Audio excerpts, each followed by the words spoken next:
Hello friends, welcome back to my channel Ananidhi family. இன்றைக்கி 3 பொருள் மட்டுமே யூஸ் பண்ணி ஒரு பட்டர் பிஸ்கட் ரெசிபி தாங்க பார்க்க போகிறோம்.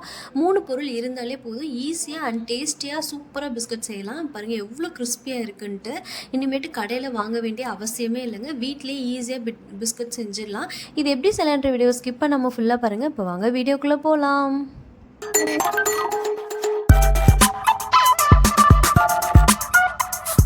ஒரு மிக்சிங் பவுல் எடுத்துகிட்டு 40 கிராம் அளவு மெல்டட் பட்டர் சேர்த்துக்கிறேன். எப்பயுமே ரூம் டெம்பரேச்சரில் உள்ள பட்டர் அல்லது மெல்டட் பட்டர், இது ரெண்டில் ஏதாவது ஒன்று யூஸ் பண்ணிக்கோங்க. 20 கிராம் அளவு நான் பொடி பண்ணி வச்சுருந்த சுகர் சேர்த்துக்கிறேன். இது நல்லா மிக்ஸ் பண்ணிக்கலாம். சுகரும் பட்டரும் நல்லா மிக்ஸ் ஆகணும், அதுவரை நல்லா விஸ்க் வச்சு மிக்ஸ் பண்ணிக்கோங்க. விஸ்க் இல்லைன்னா ஃபோர்க் கூட நம்ம யூஸ் பண்ணி மிக்ஸ் பண்ணிக்கலாம். இந்த ரெசிபிக்கு நம்ம எப்பயுமே பவுடர் சுகர் மட்டும்தான் யூஸ் பண்ணணும். அப்போ தான் அது நல்லா மிக்ஸ் ஆகி கிடைக்கும் நம்மளுக்கு. நல்ல ஃபைன் பவுடராக அரைச்சிட்டா இன்னுமே பெட்டர் தான். பாருங்கள், நல்லா மிக்ஸ் பண்ணியாச்சு. இப்போ 100 கிராம் அளவு மைதா மாவு எடுத்து வச்சுருக்கேன். நம்ம butter 40 gram, sugar powder 20 gram, அப்புறம் மைதா 100 கிராம், இந்த மெஷர்மெண்ட்டில் தான் எடுத்திருக்கோம். உங்களுக்கு சால்ட்டு வேணும்னா ஒரு பிஞ்ச் அளவு சேர்த்துக்கலாம். நம்ம பாலோ வாட்டரோ எதுவுமே ஆட் பண்ணலை, அதனால் பார்த்திங்கன்னா அந்த சால்ட்டோட டேஸ்ட்டு தனியாகவே தெரியும். அதனால் ஒரு பிஞ்சோட கம்மியாக கூட சேர்த்துக்கலாம். சால்ட்டு வேணாம் அப்படின்னாலும் ஓகே தான். பட்டர் மட்டுமே போதும் இந்த மாவை நல்லா மிக்ஸ் பண்ணி எடுக்கிறதுக்கு. கை வச்சு நல்லாவே இந்த மாதிரி மிக்ஸ் பண்ணி விட்டுக்கோங்க. நம்ம அனநிதி ஃபேமிலி சேனலை நீங்கள் இப்போ தான் ஃபஸ்ட் டைம் பார்க்குறீங்கன்னா மறக்காமல் சப்ஸ்கிரைப் பண்ணிடுங்க. பக்கத்தில் பெல் பட்டன் வரும், அதையும் தட்டிட்டு அதில் ஆளை செலக்ட் பண்ணிக்கோங்க. அப்போ தான் நான் போடுற வீடியோஸ் உங்களுக்கு நோட்டிஃபிகேஷனாக வரும். ஈஸியாக என்னோடய வீடியோஸை நீங்கள் பார்த்துக்கலாம்.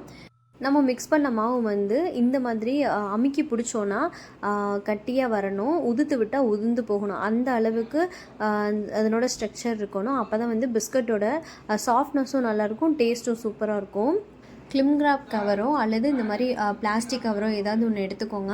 எடுத்துகிட்டு இதை சப்பாத்தி கட்டையில் ஸ்ப்ரெட் பண்ணிவிட்டு, இந்த பிளாஸ்டிக் கவரை ஸ்ப்ரெட் பண்ணிவிட்டு நம்ம ரெடி பண்ண மாவை இது மேலேயே வச்சுட்டு, இப்போ சப்பாத்தி தேய்க்கிற கட்டையை வச்சு நம்ம இதை தேய்ச்சி விடுவோம். அதுக்கு முன்னாடி மாவு எல்லாத்தையும் ஒன்று சேர்த்து திரட்டிக்கணுங்க. ஃபைனலாக நம்ம இந்த மாதிரி ப்ரெஷர் கொடுத்து அந்த மாவை மிக்ஸ் பண்ணையில் அது உதிராமல் நல்ல ஒரு கெட்டியான தன்மையெல்லாம் நம்மளுக்கு கிடைக்கும். இந்த ஸ்டேஜில் நம்ம சப்பாத்தி கட்டையை வச்சு இந்த மாதிரி உருட்டி அதை ஒரு திக் லேயராக ஃபார்ம் பண்ணிக்கணும். ரொம்ப தின்னாகவும் இருக்கக்கூடாது. லேஸாக இருந்துச்சு அப்படின்னு சொன்னால் பிஸ்கட்டோட ஸ்ட்ரக்சர் சரியாக வராது. கொஞ்சம் திக்காக இருக்கணும், அந்த அளவுக்கு தேய்ச்சி விட்டுக்கணும். இப்போ குக்கி கட்டர் அல்லது இந்த மாதிரி மூடி ஏதாவது எடுத்துகிட்டு நம்மளுக்கு வேணுன்ற டிசைனில் நம்ம ஷேப் பண்ணிவிட்டு பிஸ்கட்டை ஓவனில் வச்சு எடுத்துடலாம். இந்த மாதிரி ரவுண்ட் ஷேப்பில் கட் பண்ணேன். 100 கிராம் மைதாக்கு எனக்கு ஒரு 10 பிஸ்கட்ஸ் கிட்ட கிடச்சிச்சு. பாருங்கள், இந்த மாதிரி ரவுண்ட் ஷேப்பில் கொண்டு வந்துட்டேன். ரொம்ப தின்னாக இருக்கக்கூடாது, கொஞ்சமாவது திக்காக இருக்கணும். இந்த திக்னஸ் ரொம்பவே நல்லா வந்துச்சு.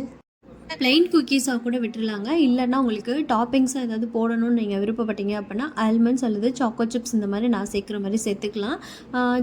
மேலே வச்சு லைட்டாக ப்ரெஸ் பண்ணாலே போதும், அது நல்லாவே ஒட்டிக்கிற மாதிரி இருக்கும். இதை இப்போ பேக் பண்ணி எடுத்துடலாம். 180 டிகிரியில் ப்ரீ ஹீட் 10 மினிட்ஸ் பண்ணிவிட்டு அதே 180 டிகிரியில் 25 மினிட்ஸ் வச்சாலே போதும். சூப்பரான குக்கீஸ் ரெடி ஆயிடுச்சு பாருங்கள். 2 ராடுமே ஆனில் தாங்க இருக்கணும். குக்கீஸ் சூப்பராக ரெடி ஆயிடுச்சு.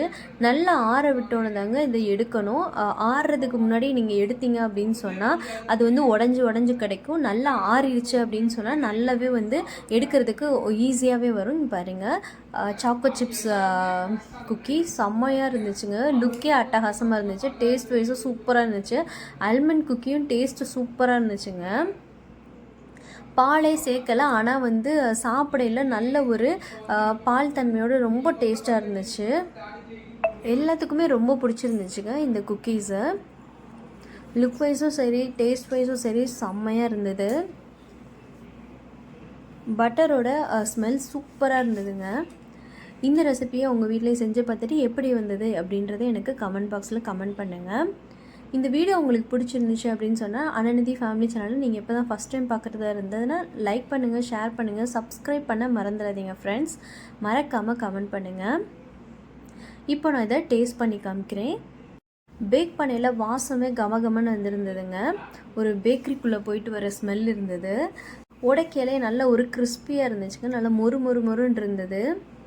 டேஸ்ட் ரொம்பவே அற்புதமாக இருந்துச்சுங்க. ரொம்ப நல்லா இருக்குது. தேங்க்யூ ஃபார் வாட்சிங் மை வீடியோ.